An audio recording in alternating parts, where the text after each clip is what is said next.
I have returned from the corridors of time, drawn by the restless pulse of a nation I once observed. Bonjour. I am Alexis de Tocqueville, and though centuries have passed, the questions I asked in your land still echo through the present. The grand experiment in liberty continues, yet what have you made of it?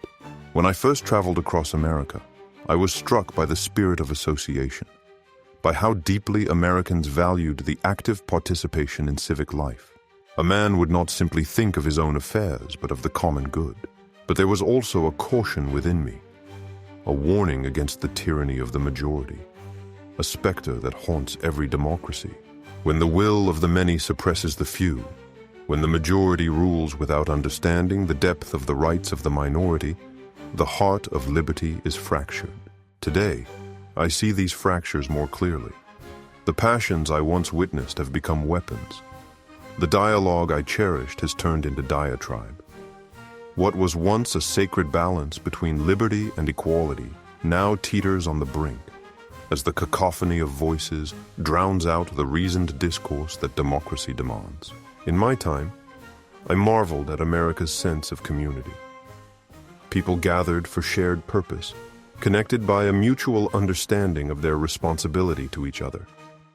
But now, I see a culture dominated by individualism. The pursuit of personal gain has supplanted the pursuit of collective good, and in that pursuit, democracy itself begins to erode.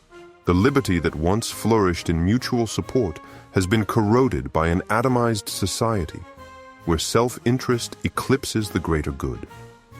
This is not freedom. This is fragmentation. Democracy is fragile. It does not sustain itself on the momentum of the past. It requires vigilance. It requires active participation, informed engagement, and the willingness to protect it from within. The greatest peril does not come from external threats, but from the complacency of the very people democracy is meant to serve. You cannot stand idly by and expect liberty to remain untouched.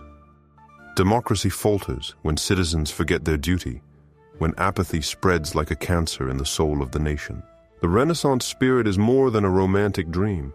It is a call to action, a revival of the ideals of knowledge, reason, and civic duty.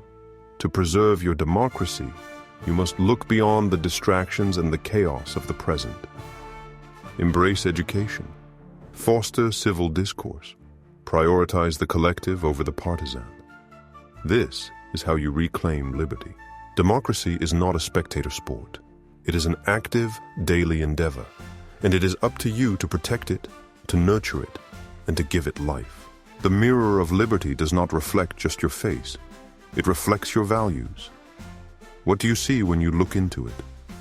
Do you see a society that cherishes liberty and equality, or one that is divided, fragile, and adrift? The path forward lies not in retreat, but in unity. A unity rooted in understanding, respect, and a steadfast commitment to the principles of democracy. Will you choose to act? Will you protect the liberty that has been handed down to you? Or will you watch as it slips away?